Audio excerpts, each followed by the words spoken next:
పవన్ కళ్యాణ్ గారు లాంటి సభ్యత పద్ధతి ఉన్న మనిషి దగ్గర ఎలక్షన్ చేసినందుకు గర్వంగా ఉన్నాం.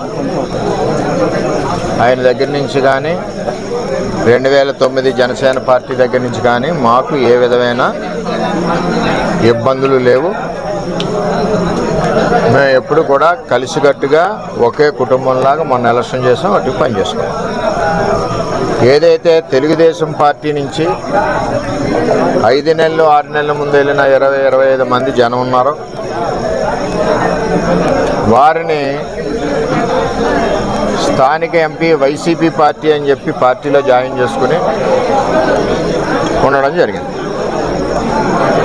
వాళ్ళే ఈ దాడి చేశారు మణిపూర్లో. చేత చాలా అవుతుంటాయి, మేము ఫేస్ చేయగలం. మాకు చేతగా కాదు, చేతగాని దద్దంలో కాదు. మేము ఈ దాడి ప్రత్యక్షంగా పోలీసులు ఉన్న చోట జరిగింది, పోలీసులు ఉన్నప్పుడు జరిగింది. మేము ఒక ఆయన్ని సర్పంచ్ గారిని కలవడానికి వెళ్ళాం. ఎలక్షన్లో రకరకాలుగా చేసాం. మేము పబ్లిక్గా చేసిన వాళ్ళు ఉన్నారు, చాటుని చేసిన వాళ్ళు ఉన్నారు, వెనకుండి మాకు హెల్ప్ చేసిన వాళ్ళు ఉన్నారు. ఇవన్నీ మేము చెప్పం కదా, ఊరందరికీ చెప్పాలని పని నాకు లేదు కదా. నాకు ఆయన బాధ్యత చెప్పారు ఎలక్షన్, ఆ బాధ్యత నేను నెరవేర్చాను. అంచేత వాళ్ళు దాడి చేశారు, చాలా దారుణంగా దాడి చేశారు. అందులో మా కారులో మండల పార్టీ ప్రెసిడెంట్ గారు ఉన్నారు, ఎక్స్ జెడ్పీటీసీ ప్రసాద్ గారు ఉన్నారు, ఇంకో ఎక్స్ జెడ్పీటీసీ బర్లప్పారావు ఉన్నారు, ఇంకో ఆయన ఎక్స్ ప్రెసిడెంట్ నాగు ఉన్నారు, ఇంకో ఆయన పార్టీ ప్రెసిడెంట్ శివ ఉన్నాడు. ఎంతమంది ఉండగా సడన్గా సీసాలు, ఇటుక బెడ్లు, ఇది మండలంలో ఒక ప్రాక్టీస్ అయిపోయింది. ఇది వరకు సాయి ధర్మతేజ్ గారి మీద కూడా ఇదే దాడి చేశారు. ఆ దాడి చేసినప్పుడు సరైన చర్యలు పోలీస్ యంత్రాంగం తీసుకోలేదు. ఆఖరికి వాళ్ళు వెళ్ళిపోయాక దాడి జరిగిందన్నారు తప్పితే, వాళ్ళు ఉండగా దాడి జరిగి దెబ్బలు తగిలితే వాళ్ళు వెళ్ళిపోయాక దాడి జరిగిందన్నారు. సరే, ఇదంతా కాంట్రవర్సీ ఎందుకని మేము మాట్లాడుకుంటున్నాం. ఇది నన్ను చంపడానికి కుట్ర జరిగింది. ఎందుకంటే నాకు కూడా కార్యకర్తలు కూడా 150 మంది కూడా ఉన్నారు కాబట్టి ఇవన్నీ సీసం పెంకులు, ఒళ్ళంతా కారులో ఇటుక బెడ్లు, 2-3 గాయాలు, ఇవన్నీ జరిగినాయి. సరే చూద్దాం ఏమవుతాం. ఇవన్నీ ఇటువంటి పిరికి బంద చర్యలకు భయపడేది ఏముండదు. వర్మ ఎప్పుడు కూడా 22 ఏళ్ళ నుంచి ఉన్నాడు, ఎప్పుడు కూడా ఇటువంటి వ్యవహారం జరగలేదు. ఈ సంస్కృతి పిఠాపురంలో ఇప్పుడే వచ్చింది. ఇప్పటి వరకు పిఠాపురంలో ఇటువంటి సంస్కృతి లేదు. చట్టం ఉంది కదా.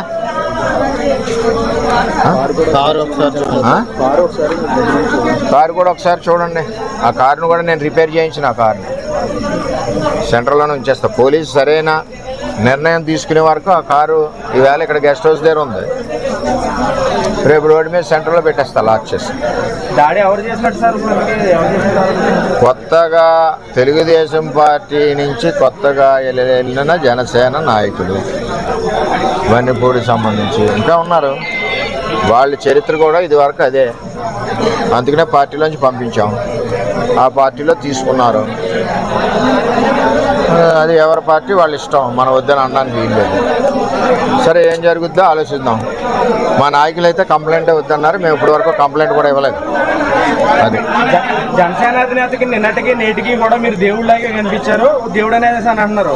ఇప్పుడు జన సైనికులు కానీ నాయకులు కానీ విధమైన చర్యలపై తమరు ఏ విధమైన జనసేన నాయకుడికి కానీ 2009 జనసేన తమ్ముళ్ళకి కానీ మాకు కానీ ఏ విధమైన ఇబ్బందులు గొడవలు లేవు. అంతా కుటుంబంలాగా ఉన్నాం.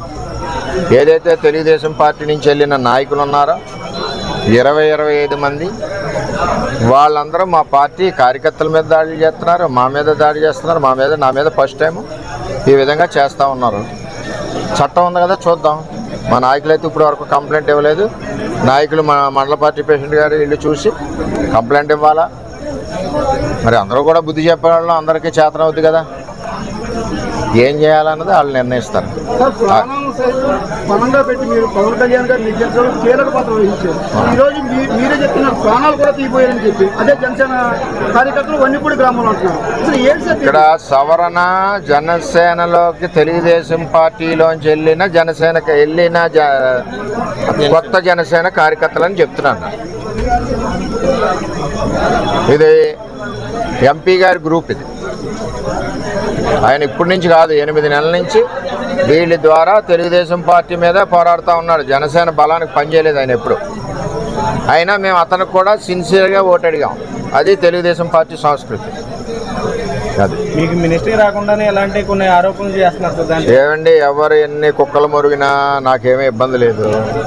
నేను ఎవరికి భయపడే మనిషిని కాదు. 22 ఏళ్ళ నుంచి ప్రజల్లో ఉన్న మనిషిని. నేను ఎవరికి భయపడను. నా మీద ఎంతమంది దాడులు చేసినా చేయనండి, చట్టాలు ఉన్నాయి. ఇది పవన్ కళ్యాణ్ గారికి కానీ నాకు కానీ పవన్ కళ్యాణ్ గారికి కానీ ఆ 2009 బ్యాచ్కి కానీ ఎవరికి ఇది సంబంధం లేదు.